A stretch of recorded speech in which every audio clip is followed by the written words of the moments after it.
আসলে রিভিউ করার বিষয়টা এটা আমার চিন্তা থেকে আসছে যে এটা অহিংসভাবে একটা দলের নিকট আবেদন জানানো, যেহেতু দল প্রাথমিক নমিনেশন দিয়ে দিয়েছে। এই নমিনেশনটাকে আমরা তো মানে এই নমিনেশনটা যেহেতু দলের চূড়ান্ত নমিনেশন না, এই জন্য আমরা এই নমিনেশনটাকে মেনে নিয়েই আমরা রিভিউ চাচ্ছি যে এখানে প্রার্থীতে পরিবর্তন করা হোক। এবং এটা আমাদের মানে এই প্রজন্মের প্রতিবাদগুলো যেভাবে হয়, আমি ঠিক একইভাবে প্রতিবাদগুলো করার চেষ্টা করছি। যে জেড প্রজন্মের প্রতিবাদগুলো যেভাবে হয়েছিল, আমিও চাচ্ছি যে প্রতিবাদগুলো ওইভাবে হোক, অহিংসভাবে প্রতিবাদ হোক। এবং প্রতিবাদের ফেনী একসময় লেবানন নামে খ্যাত ছিল, একসময় নির্বাচন ফেনী স্টাইল নামে খ্যাত ছিল, মৃত্যুর জনপদ নামে খ্যাত ছিল। এই ফেনী এখন মানে আমি চাচ্ছি যে এই ফেনীর প্রতিবাদের ভাষাটা যে পরিবর্তন হয়ে গেছে, এই পরিবর্তনের ভাষাটা দিয়ে আমি আজকে এই রিভিউর আবেদনটা করেছি।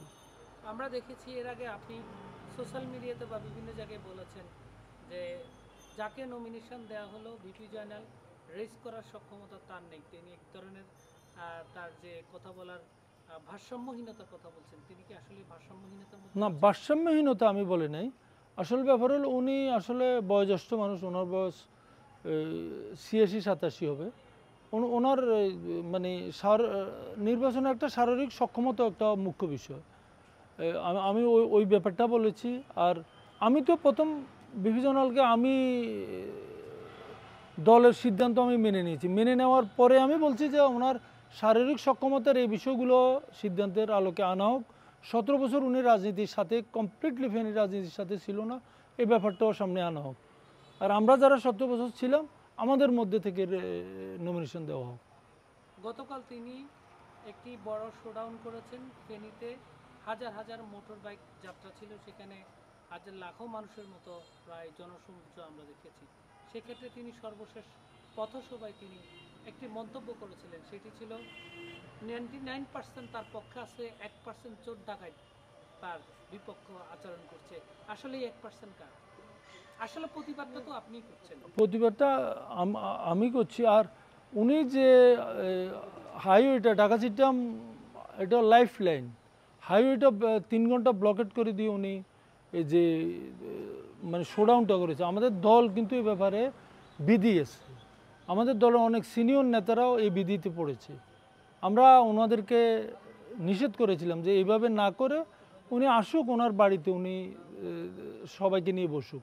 উনি একদম মানে এমনভাবে আসলো পুরা শহর। আপনারা তো দেখছেন কালকে গতকাল বৃহস্পতিবার ফেনী শহরের মতো আমাদের একটা ছোট শহরও 5 ঘন্টা ব্লকেট ছিল। তো আমরা এই জন্য আমি এটার প্রতিবাদ জানিয়েছিলাম। এবং আমি ওনার শারীরিক সক্ষমতার কথা আমি এখনও বলতেছি যে ওনার বয়স 86-87 চলতেছে।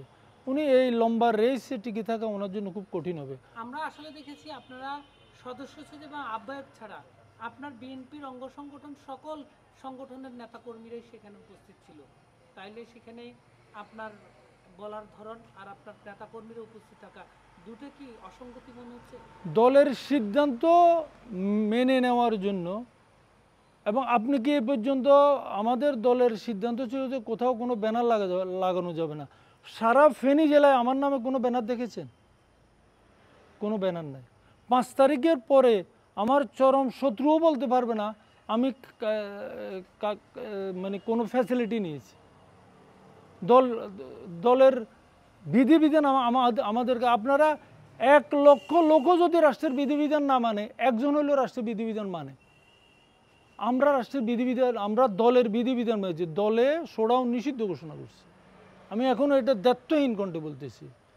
আমাদের চট্টগ্রাম বিভাগীয় সাংগঠনিক সম্পাদক মাহবুবুর রহমান শামীম, উনি হাতিয়াতে শোডাউন দেওয়ার কারণে ওনার মতো লোককেও দলে বিধিতে ফেলেছে। তো সুতরাং এটা কেউ জানে না, আর কেউ জানে না, আর কেউ জানার চেষ্টা করে না। তা আমি তো পারি না। ওনার মন্তব্য ছিল 99% ওনার পক্ষে, 1% চোর ডাকাত তার বিপক্ষে আছে। এই 1% কারা? বিরোধিতা আপনি করছেন, গাজী মানিক করছে, আর একজন ব্যক্তি করছে। তাহলে 1%-এর মধ্যে আপনিও কি সে তালিকায় আছেন? সম্ভবত মানে আমি ধরে নিচ্ছি ওই তালিকায় আমি আছি। আমরা গত 17 বছরে কিন্তু আমি 70টার উপরে মামলা আমার, এই সরকারের তালিকায় আমি কিন্তু চোর ডাকাতে, তো কাকার নামে অধ্যাপক জয়নুল আবেদিনের নামে কিন্তু একটা মামলাও নাই। তাহলে উনি অথবা ওই দিক থেকে বলছে, ওই আওয়ামী লীগের ওই বিষয়টা উনি, ওনার নামে তো কোনো মামলা নাই, জিডি নাই, হামলা নাই, কিছু নেই। উনি অথবা ওই চেয়ারে বসে থেকে বলতেছে, পেসিস্টদের চেয়ারে বসে থেকে আমাদেরকে দেখতেছে, ওই চশমাটা দিয়ে, পেসিস্টরা যে চশমাটা পরেছিল ওইটা দিয়ে পরে উনি আমাকে দেখতেছে যে চোর ডাকাত। তাহলে আপনারা যদি চোর ডাকাত হন, উনি কি ফ্যাসিস্ট? উনি পেসিস্ট না, উনি পেসিস্টের চশমাটা ব্যবহার করতেছে, চশমা, পেসিস্টের চশমায় আমাদেরকে দেখতেছেন। ওনার কাছে চোর ডাকাত মনে হচ্ছে। আসলে আমরা বিপ্লবী, এর রেভলিউশন, এই মহাকাব্যিক বিপ্লব আমাদের মাধ্যমে হয়েছে। উনি একদিনের জন্য এই রেভলিউশনে সংযুক্ত হয়নি।